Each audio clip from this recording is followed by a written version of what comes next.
아드폰테스 시리즈 세 번째입니다. 내 안에 성령이 내주하십니다 라는 제목을 가지고 함께 말씀을 나누기로 원합니다.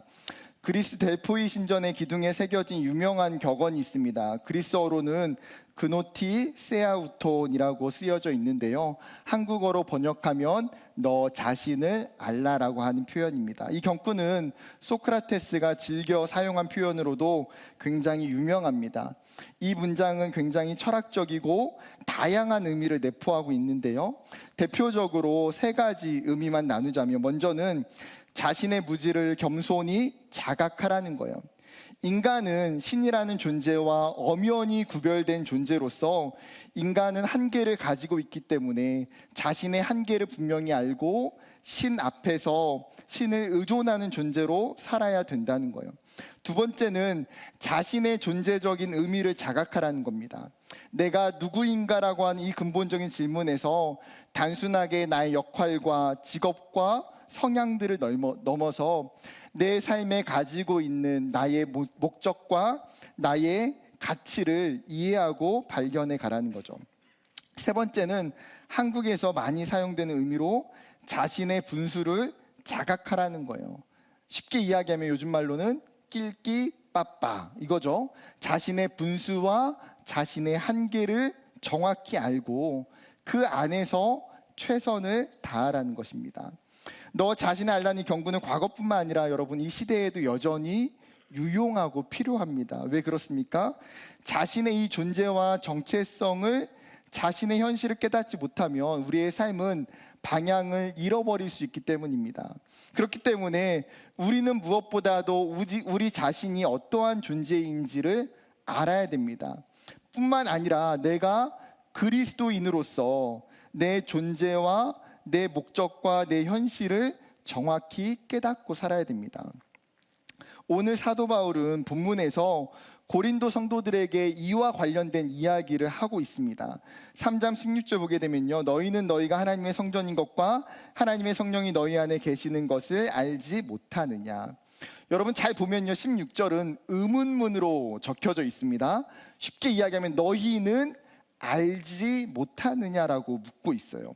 지금 고린도 성도들이 자신의 영적인 무지에 대해서 지금 사도 바울이 책망하면서 물어보는 거예요. 너희가 지금 정확하게 모르고 있는 진리가 있다. 너희가 지금 제대로 경험하지 못하는 진리가 있다는 거예요. 그러면서 지금 이 오늘 본문에서 16절에 두 가지의 진리에 대해서 언급하고 있습니다. 첫 번째 진리는 무엇입니까? 너희는 하나님의 성전이라는 거예요. 너희는 하나님의 성전이다. 여러분, 성전은 하나님께 제사를 드리는 곳이고 하나님을 예배하는 특별한 장소입니다. 구약에서 성전은요, 단순한 종교적 시설이 아니었습니다. 구약에서 성전은 어떤 곳입니까? 하나님께서 머무시고 하나님께서 임재하시는 특별한 장소였어요. 그 성전 안에 지성소라고 하는 그곳과 언약궤가 있는 그곳은 심지어 제사장들조차도 함부로 들어갈 수 없는 놀라운 곳이었습니다. 하나님은 그 성전에서 이스라엘을 부르셨고 그곳에서 제사를 통해서 이스라엘과 만나 주셨습니다. 여러분 한번 생각해 보세요. 창조주 하나님께서 이 세상 가운데에 있는 물리적인 건축물, 물리적인 장소에 거하신다는 것은 어떻게 보면 상상할 수 없는 굉장히 신비로운 일이에요. 그런데 지금 이러한 일이 이스라엘의 성전에서 이루어지고 있다라는 사실이에요. 그렇기 때문에 유대인들은 누구보다도 이 성전에 대한 자부심이 강했고 이 성전을 굉장히 중요한 가치와 요소로 여기며 살았습니다. 여러분, 그런데 사도 바울이 오늘 본문에서 이 거룩한 장소, 이 특별한 물리적 장소가 뭐라고 이야기합니까? 너희라는 거예요. 너희. 여러분, 우리는 성전을 직접적으로 경험하지 않았기 때문에 지금 사도 바울이 이야기하는 이 표현이 우리에게는 다소 깊이 와닿지 않을 수 있어요. 그러면 예를 들어서 동덕여대에 다니는 학생에게 너가 동덕여대야, 광운대를 다니는 학생에게 너가 광운대학이야, 음악을 전공하는 전공자에게 너가 예술의 전당이야, 맑은샘 광천교회를 다니는 청년에게 너 자체가 맑은샘 광천교회라고 이야기한다면, 여러분, 우리가 조금 더 이 사도 바울의 표현이 조금은 와닿지 않겠습니까? 여러분, 지금 성전이라고 하는 이 물리적 장소뿐만 아니라 그 엄청난 역할과 가치가 지금 한 개인에게 개인적 존재로 부여되고 있는 놀라운 일이 일어나고 있다는 거예요. 여러분, 만약에 사도 바울에게 우리가 이 이야기를 들었다면 엄청 놀라지 않았을까요? 내가 성전이라고요? 연약한 내가 어떻게 성전이 될 수 있죠? 지금 사도 바울은 무슨 근거로 너희가 성전이라고 이야기할까요? 어떻게 이것이 가능합니까? 바로 예수 그리스도 때문에 가능합니다.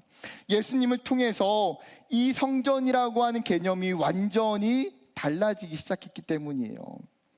예수님이 십자가에 달려 죽으시고 부활하심으로 말미암아 하나님과의 만남이 있는 성전이라고 하는 곳이 물리적인 장소, 건물을 통해서가 아니라 이제 누구를 통해서 가능해요? 예수를 통해서 가능해졌기 때문이에요.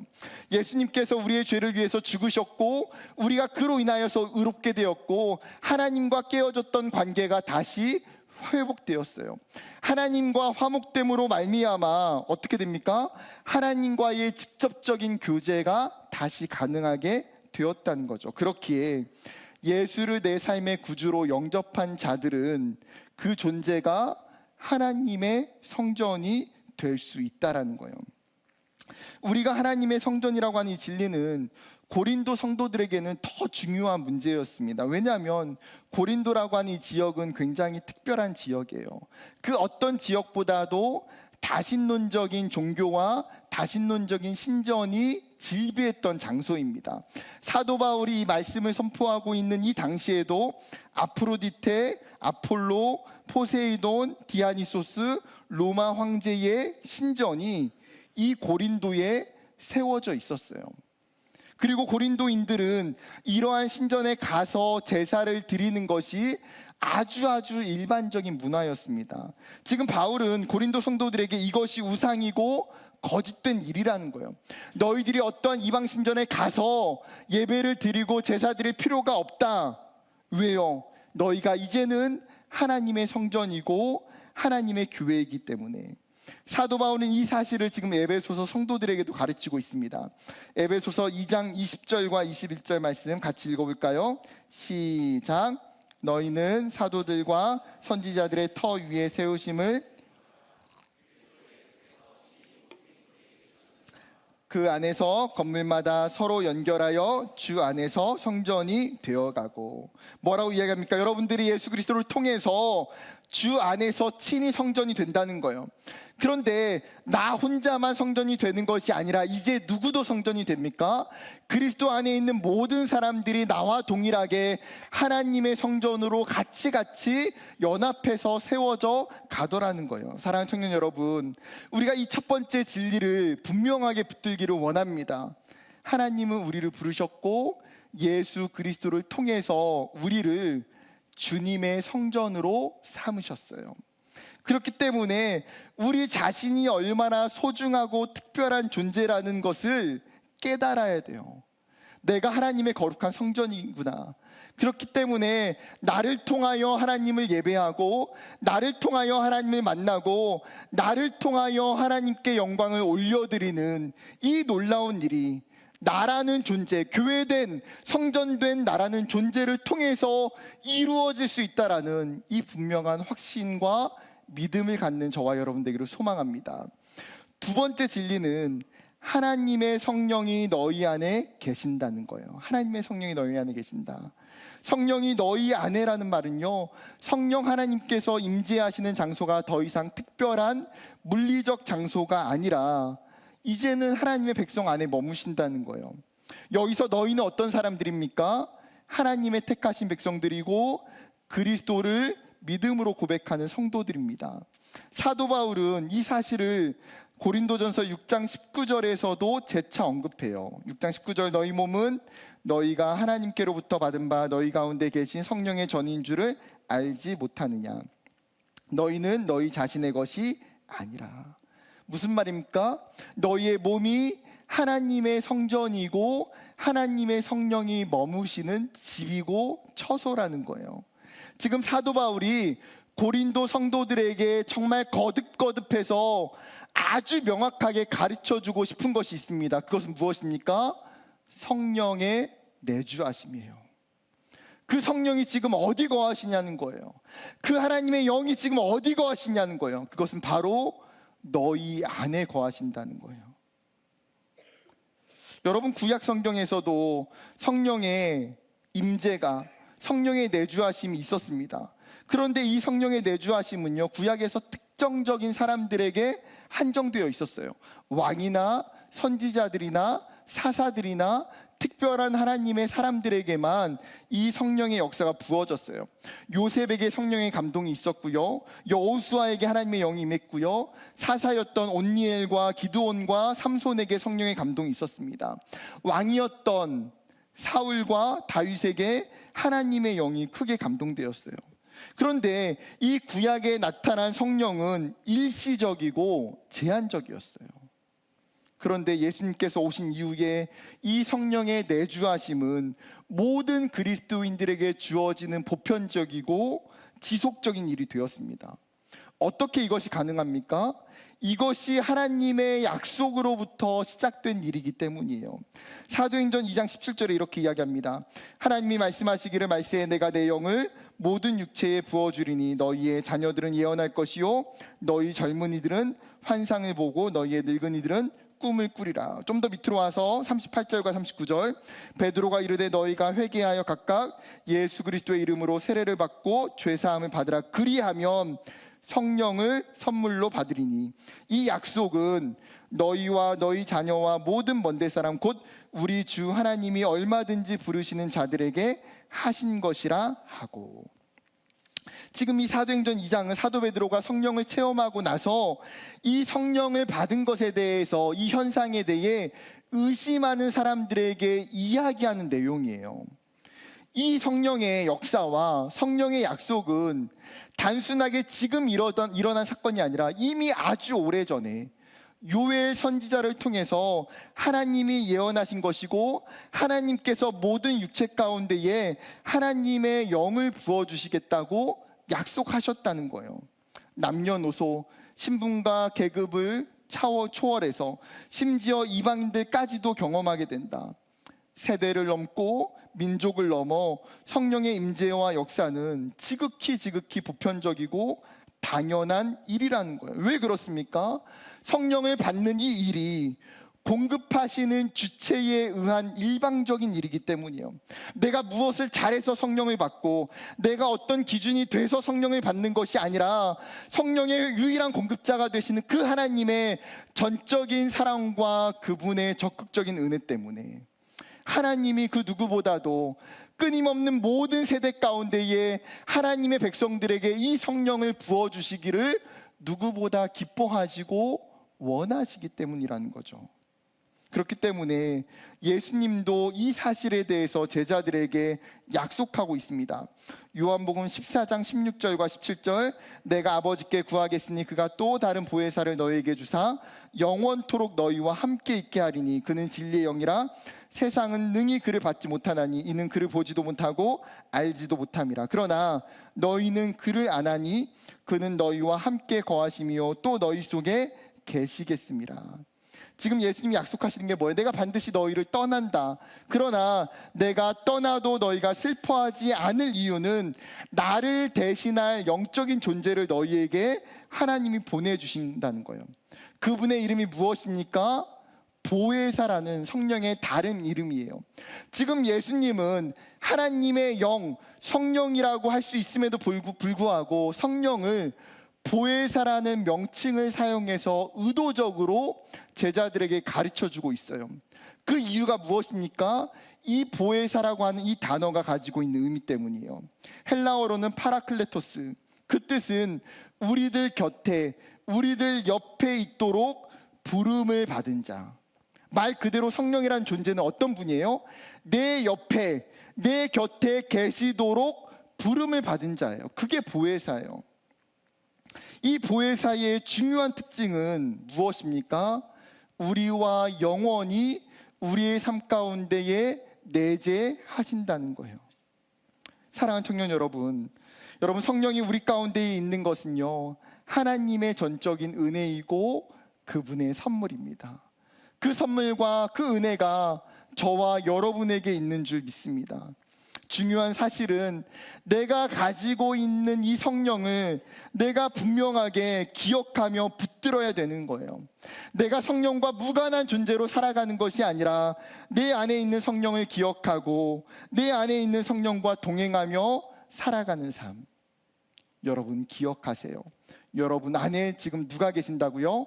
성령이 내주하신다는 이 하나님의 명령을, 말씀을 기억하는 저와 여러분 되기를 소망합니다. 그렇다면 여러분, 성령이 내주하시는 방식과 방법은 무엇입니까?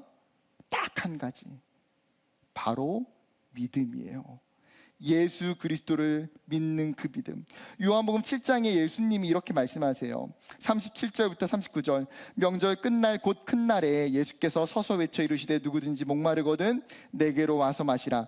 나를 믿는 자는 성경의 이름과 같이 그 배에서 생수의 강이 흘러나오리라 하시니 이는 그를 믿는 자들이 받을 성령을 가리켜 말씀하신 것이라. 지금 예수님이 영적으로 목마른 자들이 있느냐, 나에게 와서 나에게 마시라는 거예요. 나를 믿는 자는 그 배에서 생수의 강이 흘러나온 것 같이, 그 생수의 강은 무엇입니까? 예수님이 정확히 말씀하세요. 성령이라는 거예요. 여러분, 믿음이라고 하는 것은요, 모든 종교에서 동일하게 존재하는 요소입니다. 어떤 현상과 어떤 대상과 교리에 대해서 지적으로 신뢰하고 믿는 이 믿음은요, 모든 종교가 다 있는 현상이에요. 그러나 우리에게 있는 믿음은 뭡니까? 우리가 믿는 것은 무엇이에요? 우리의 믿음은 우리에게 구원자가 되시는 예수 그리스도를 인격적으로 신뢰하고 그분을 의지하는 거예요. 하나님이신 그분께서 나를 위해서 이 땅에 오셨고, 나를 위해서 십자가에 죽으셨고, 그분이 나를 위해서 부활하셨음을, 그리고 그로 인하여 나의 구원자가 되시고 나의 삶의 주인이 되신 것을 받아들이는 거예요. 놀라운 사실은 우리가 예수를 믿을 때에 이 성령의 임재와 내주하심은 그 순간에 즉각적으로 이루어진다는 거예요. 내가 예수를 믿고 나서 시간이 지나서 어느 정도의 믿음이 차야, 내 신앙이 차야 성령이 임하는 것이 아니라는 거예요. 사도행전 11장에 보게 되면 베드로가 사도들과 여러 형제들 가운데에 선교 보고를 하면서 이런 이야기를 합니다. 이제 이방인들에게도 믿음이 가능하고 이방인들에게도 구원이 가능하다. 그러면서 자신이 경험했던 한 이야기를 건네게 돼요. 그것이 어떤 사건입니까? 고넬료의 집에 복음이 임하게 된 사건이에요. 하나님께서 환상을 통해서 이방인이었던 고넬료에게 내가 가도록 하셨고, 그 고넬료와 가족들에게 예수님에 대해서 복음을, 말씀을 전하자 그들이 믿게 되고, 그 믿음을 통해서 하나님의 성령이 임하게 됐다는 거예요. 사도행전 11장 17절에 이렇게 이야기합니다. 그런즉 하나님이 우리가 주 예수 그리스도를 믿을 때에 주신 것과 같은 선물, 그게 뭐예요? 성령이겠죠. 그들에게도 주셨으니, 그들이 누굽니까?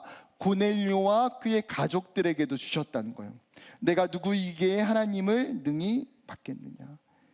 이방인이어도, 믿음이 없어도, 믿음이 연약해도 예수 그리스도를 믿는다면 우리가 믿었을 때 받았던 그 성령을 동일하게 받게 된다는 거예요. 여러분, 성령을 받는 것은요, 신앙의 연수와 상관이 없어요. 성령을 받는 것은 우리의 훈련과 상관이 없어요. 아무런 믿음이 없었던 고넬료와 그의 가족들에게 보여주는 명확한 증거가 딱 한 가지예요. 예수를 믿게 될 때에 그 즉시 성령이 임하게 되고, 그것은 하나님의 일이기 때문에 그 누구도 막을 수 없다는 거예요. 사랑하는 청년 여러분, 그러면 여러분에게 질문하고 싶어요. 여러분들은 예수 그리스도를 영접하셨습니까? 여러분은 예수님을 믿고 있습니까? 그렇다면, 내가 예수님을 영접하고 내가 예수님을 믿었다면 여러분 안에 성령이 있습니까? 성령이 있어요, 없어요? 성령이 있어요. 여러분, 담대한 믿음과 확신을 가지고 고백할 수 있어야 돼요. 내가 예수를 믿기 때문에 내 안에 무엇이 있다? 내 안에 성령이 계시다는 거예요. 여러분, 이 사실을 의심하지 않았으면 좋겠습니다. 반대로 내 안에 믿음이 없다면, 아직 내가 예수 그리스도를 영접하지 않았다면, 그러면 여러분, 이 예배를 통해서 우리가 예수님을 영접하고 믿는다면 고넬료에게 일어났던 그 성령의 역사가 우리에게도 동일하게 일어날 줄 믿습니다. 성령의 임재는 어디에서 시작돼요? 믿음에서 시작되는 일이에요.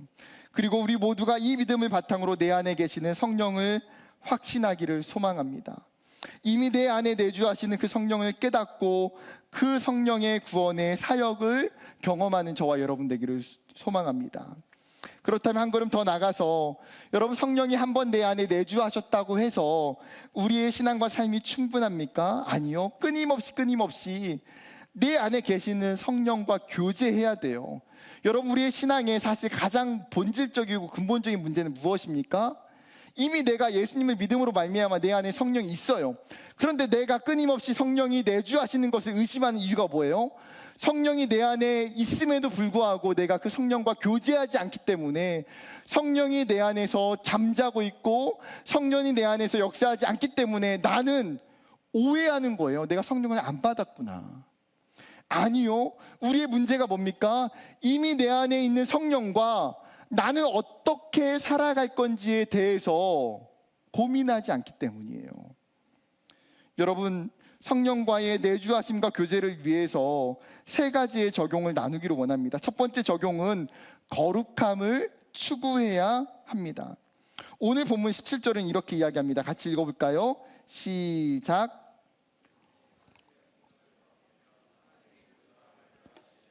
하나님의 성전은 거룩하니 너희도 그러하니라. 지금 사도 바울이 우리가 하나님의 성전이고 우리 안에 성령이 계시기 때문에 강력하게 요구하는 것이 있어요. 무엇을 해야 된다는 겁니까? 성전을 더럽히지 말라는 거예요. 성전을 더럽히지 말라. 여기서 더럽히다라고 하는 원어는 부패하다, 타락시키다라는 뜻을 가지고 있어요. 외부적으로나 아니면 내 안에 내적으로나 우리를 더럽히게 하는 이 요소들로부터 우리의 거룩함을 지키라는 거예요. 여러분, 성령은 거룩한 영이에요.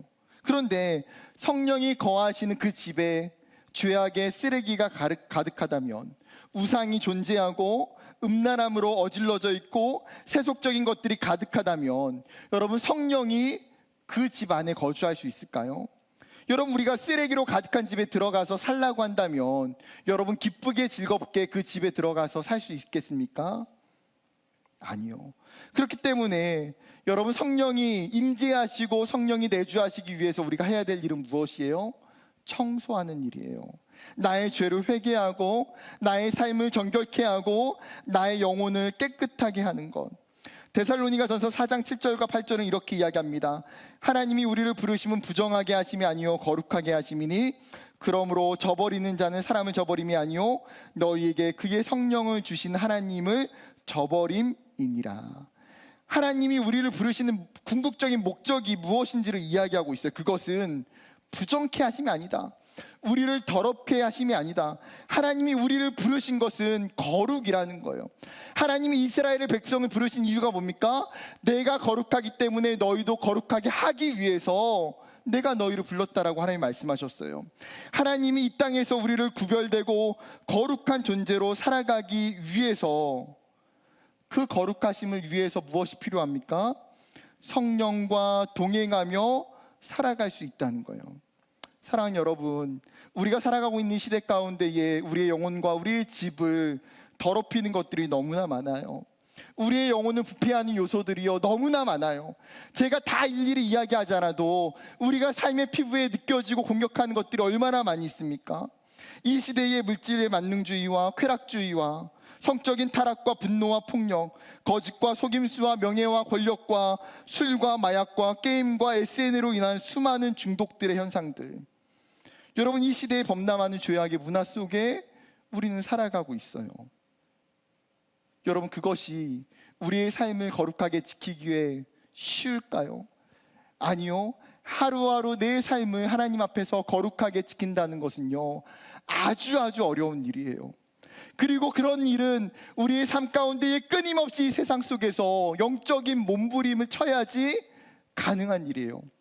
하나님, 내가 더럽혀지지 않도록, 하나님, 내가 이 세상의 악한 문화를 따르지 않도록, 하나님, 내가 죄악 가운데 넘어가지 않도록 하나님 앞에서 끊임없이 노력하며 살아야 돼요.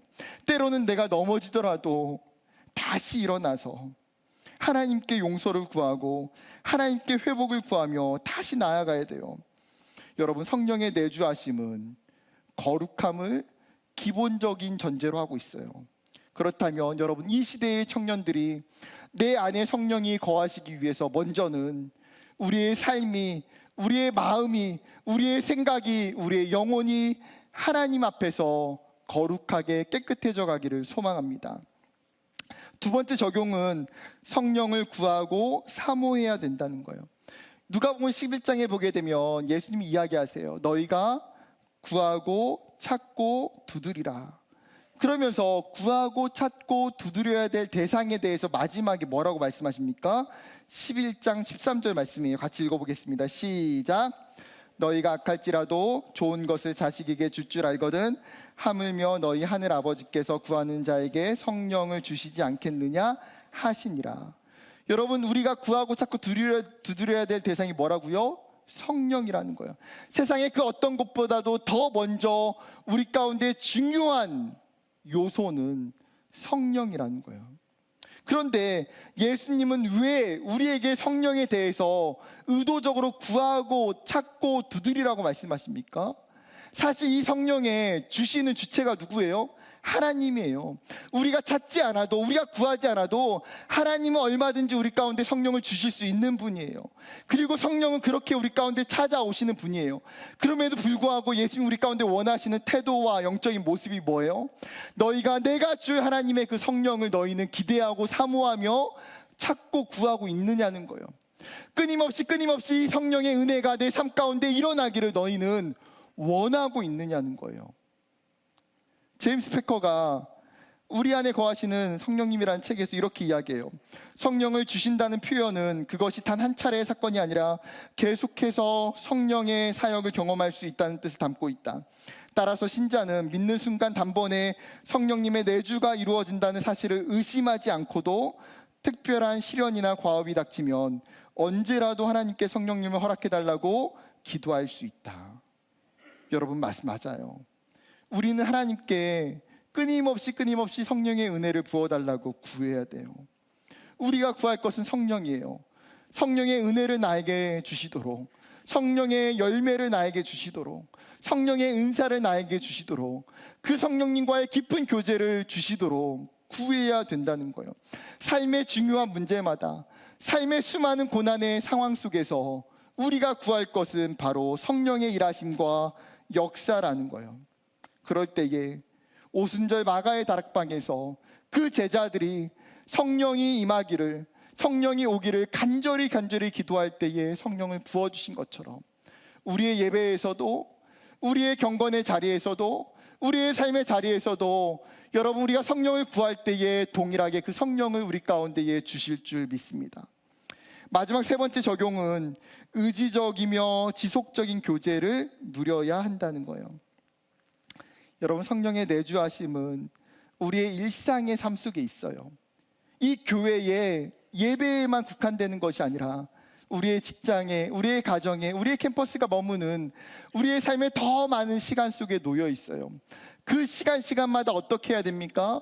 끊임없이 영적으로 깨어서 의지적으로 성령을 구하는 거예요. 디모데후서 1장 13절에 14절에 이렇게 이야기합니다. 너는 그리스도 예수 안에 있는 믿음과 사랑으로서 내게 들은 바 바른 말을 본받아 지키고 우리 안에 거하시는 성령으로 말미암아 내게 부탁한 아름다운 것을 지키라. 지금 사도 바울이 디모데에게 부탁한 아름다운 것, 복음의 진리를 지키라고 부탁하고 있어요. 그런데 이 진리를 보호하고 수호하는 일은 디모데 자신의 힘과 지혜와 능력으로 되지 않아요. 이 세상 가운데의 복음으로 살아가는 것, 이 세상 가운데 복음을 전할 수 있는 것은 누가 있어야 가능한 일입니까?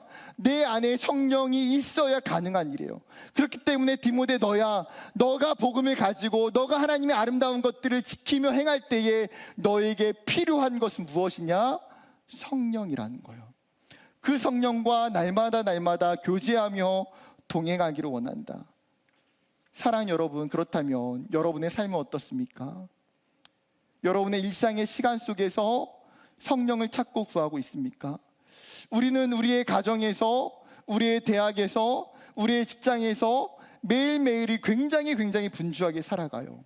오늘 하루가 사실 어떻게 지나가는지도 모르게 살아가요. 기도하지도 않고도, 말씀 보지도 않고도 이 하루가 얼마나 빠르게 지나가는지도 모르게 살아가요. 수많은 세상의 음성 속에서, 세상의 이야기와 가치관 속에서 우리는 그 하루를 그냥 쉽게 허비할 때가 너무나 많아요. 그런 우리의 삶에 필요한 것이 무엇이에요? 우리의 영적인 주파수를 날마다 성령께 고정하고 맞춰보는 거예요. 성령이 오늘 나에게 무엇을 말씀하실까? 성령이 나의 삶 가운데 무엇을 원하실까? 성령이 오늘 나의 이 문제 가운데 어떻게 내가 살기를 원하실까? 성령이 나의 예배 가운데 나의 음성에 뭐라고 말씀하실까? 그 성령의 음성에 귀를 기울이고 날마다 지속적으로 그 성령과 교제하는 거예요. 여러분의 경건의 시간에, 여러분의 예배의 말씀과 기도의 시간에 그 성령의 지속적인 교제가 저와 여러분의 있기를 소망합니다. 이제 말씀을 맺으려고 합니다. 사랑하는 청년 여러분, 이 성령의 내주하심을 위해서, 이 성령의 은혜를 위해서 두 가지의 진리를 분명히 기억해야 돼요. 첫 번째 무엇입니까? 우리가 하나님의 성전이에요. 여러분 자신이 하나님의 거룩한 성전이에요. 그리고 그 성전된 여러분 안에 지금 누가 계십니까? 성령이 계세요. 내 안에 성령이 계시는 이 놀라운 은혜, 이 놀라운 영광과 이 놀라운 선물을 놓치지 않고 누리고 경험하며 그 성령님과 동행하는 저와 여러분 되기를 주님의 이름으로 축복합니다.